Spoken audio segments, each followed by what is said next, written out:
When it comes to build surfaces these days, there are plenty of options for you to choose from. But what I want to know is, as far as cool plates are concerned, do you need to shell out your hard-earned money for the name brand, or can the off-brand do just as good for half as much? Let's find out here on Independent Verification.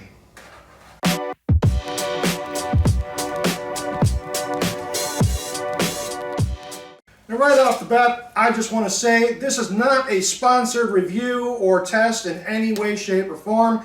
I paid cold hard cash for both of these build surfaces to test them out.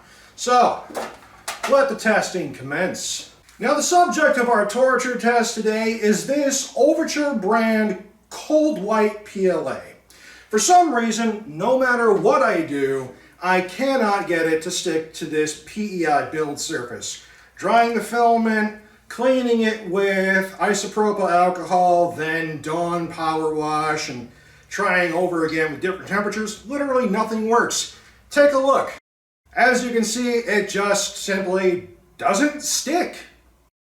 That's where these cool plates come into play. They're more application specific to the most common filament types out there, i.e. PLA and PETG. Everything in these tests for the cool plates are going to be running at a bed temperature of 45 degrees Celsius, which is the default temperature in Bambu Studios for the Bambu Labs Cool Plate supertack.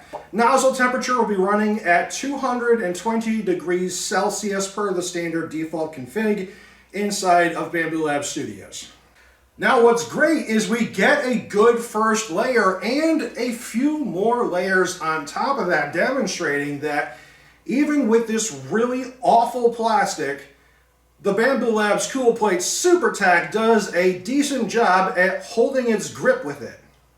However, look what happens when we swap over to the Phatus Arkfly Conweb. Our first layer goes down great, and then it keeps going, and going, and going, to a point that's just absurd. I wasn't expecting a result like this, but boy howdy, am I pleased with it. The results really do just speak for themselves. The clear winner, for PLA at least, is the Phatus Arkfly Conweb. Given the incredible results from the Phatus Arkfly Conweb, I thought surely something must be up with this Bambu Labs Cool Plate supertack. Maybe some of the grease from my fingers got on the build surface. So, I took some Dawn dish soap. You do not want to use any sort of organic solvents, be it acetone, definitely don't use that, or something as mild as isopropyl alcohol is still not appropriate for either of these build surfaces.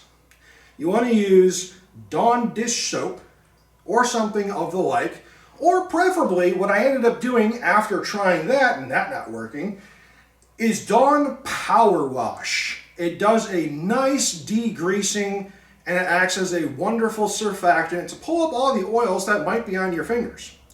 Anywho, I cleaned the build surface over and over and over again with a brand new sponge and Dawn power wash, and no matter how many times I cleaned it and tried it, the results were never any better. Now it's important to remember that these satin type build surfaces are consumables, meaning they have an expected lifespan, so you will need to replace them eventually. That being said, when that time comes, I'm going to stick with this purple one. It feels way more sturdy. I think it's made of thicker metal than this gray one. Alright guys, that's pretty much it. I don't do affiliate links. I don't believe in any of that. If you want to get the Bambu Labs Cool Plate supertack, you can get it from their official website. If you want to get the Phatus Arkfly Conweb, I got mine from TH3D for what I feel is a very fair price. Check them out. Links are in the descriptions.